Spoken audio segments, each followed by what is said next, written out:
Welcome, class. Today I'm going to let Nathan introduce your lesson. Here you go, Nathan. Today's lesson is multiplying monomials. A monomial is a number, a variable, or a product of a number, and is one or more variables with non-negative integer exponents. It is only one term. Thank you, Nathan.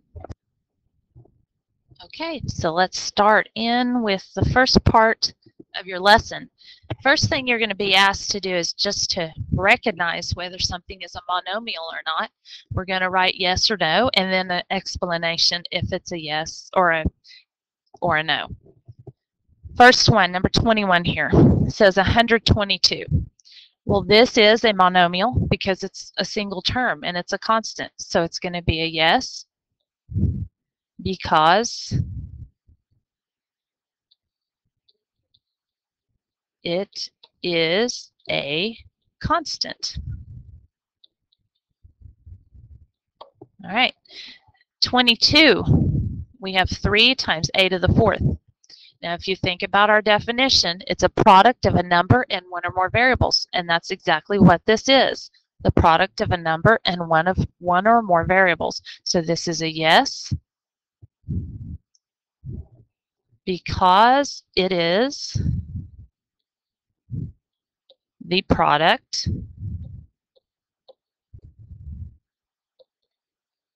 of a number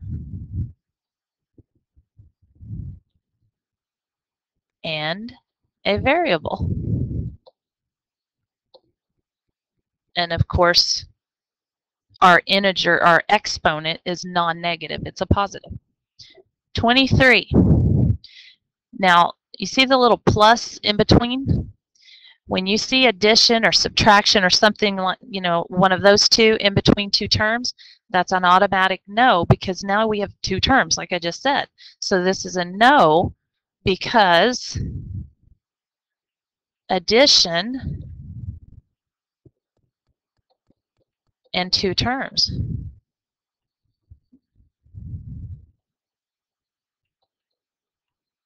So we no longer have a single term. Now it's two terms, so that's not it. Okay, 24. All right, 24 shows division. Now, if you can make it the product of one or more variables, then you're okay. But in this situation, we have a variable in the denominator.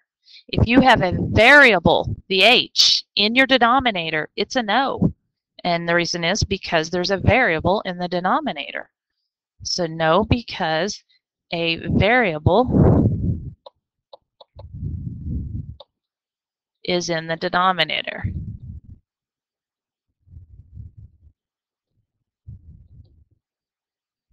All right. Now 25 has a 10 in the denominator. Well, that's okay because a constant in the denominator, you can multiply it on the top and make it 50k and it's the same thing. So this is a yes. Squeeze that in there. Yes, because it can be the product, because it can be written as the product of two or more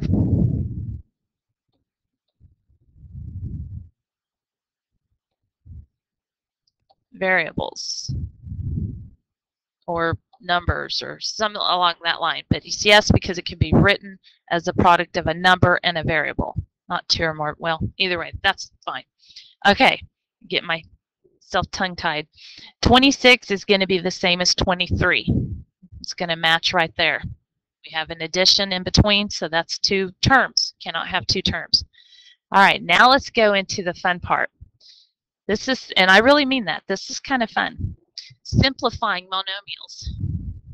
Now, we kind of went over this earlier this semester, but when you multiply monomials, when you are multiplying powers with the same base, the rule is that we add our exponents. So our numbers, the 3 and 7, will multiply like normal, and you'll get 21. But our variables, the exponents, will add and get 9. So the answer is 21. Why 9? Right, same thing now on this one. This is called the power of a power. we're not multiplying powers with the same base. You don't see another j or another k. They're all being raised to the fourth power. So that means we're going to multiply our exponents. So j5 times 4 becomes j20, and k7 times 4 becomes k28. On this one, -3 to the fourth power, you have to do -3 4 times. Well, we have even number of negatives, so it's going to become a positive. 2 3s make 9. The other 2 3s make 9. 9 times 9, positive 81. Then we're going to, this is power of a power, so we're going to multiply it. It becomes P20, T24. And there's our answer. These get pretty easy and pretty fast once you learn the rules. This time it's -4 times -6. We'll do our whole numbers first, get a positive 24. Then R1, there's a 1 there, times R5. Remember, this is the same base. You see 2 R's, so we'll add R6. Then X2 and X2 becomes X4 because we're adding still. And T3 and T1 become T4. And there's the answer to that one. All right. Now, in this case, we have one parentheses raised to a power, the other parentheses raised to a power. Then we have to multiply the parentheses together. So treat each one separately. Raise this one to the fourth power first. So 2 to the fourth power, that's 4 2s. So that would be 16. And then we have to do power of a power, so 3 times 4 makes a to the 12th power. And all that is still in parentheses. Now we're going to do our next one. A3 to the third power makes a to the 9th power, because again it's power of a power, so we multiply. Second step is we have exponents powers with the same base. So this time we will add our 12 and our 9 to get 16a to the 21st power. And now we're done. Just remember, do your power of a power first, then combine your parentheses. All right, on the next example, 14 times -3. 14 times 3 is 42, and then we'll have a negative. And we have f to the first power, f to the fourth. There's two, the same power with the same base. I mean, we'll add them, get f5. Then we have g4, h4. And that's finished. Okay, we've got several of those types of examples, but I think I'm going to move on to show you your geometry questions you're going to have. Now, some of these formulas I'm going to show you, you're definitely going to want to write them down because you may need them on your paper tomorrow. This time we're going to find the area of the circle and we're going to express it as a monomial. Well, the area formula for a circle is pi times radius squared. So we're going to plug everything in. We got our pi here, and we're going to leave this in terms of pi. So just use pi. Then radius is 2xy squared. 2xy squared, and we have to square that. So this is simply just a monomial. So when we square, 2 squared becomes 4. Then x1 times 2 becomes x squared. And y2 to the second power becomes y4. And then we tack on our pi. And this is, it doesn't really give us our units. We'll just stop here. But this is the area of that circle. Let's go on to another geometry type question. Now it's the area of a triangle. The area formula of a triangle is 1/2 base times height. So when we plug everything in, our base is 3gh. Our height is 2g2h5. And let's go ahead and start by multiplying the two parentheses out. Leave our 1/2 here for now. 3 times 2 is 6, g3h6, because we will add exponents on this problem. Then when we do all of this, we can just put a 2 under it.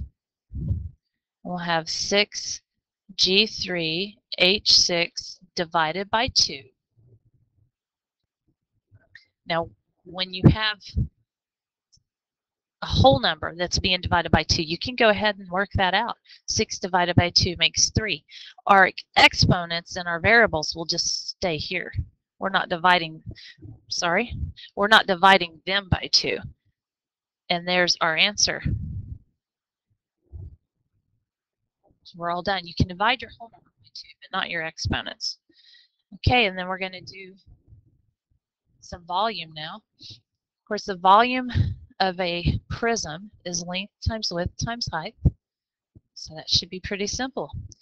You're going to multiply all these three together. 5x3, 3x squared, x squared. We'll multiply everything across. 5 times 3, we know we've got 15. We've got x3 and x2 makes x5, and then another x2 makes x7. I didn't need to put that in parentheses, but I did anyway. There's our answer, 15x7. The volume of a cylinder is volume equals pi times radius squared times the height. So it's the same thing, kind of, we'll start out as we do with area. We'll take our radius and square it. Then we multiply times the height of the whole cylinder, which is the distance between its bases. First thing we have to do is our exponent outside of our parentheses. So we will get 4x squared times 3x squared. 4 times 3, and don't forget the pi is still hanging on. 4 times 3 is 12. X squared times x squared is x to the 4th pi. And there's the volume of our cylinder expressed as a monomial. All right, that is multiplying monomials. Just go through, watch the rules, practice it. I'll see you in class.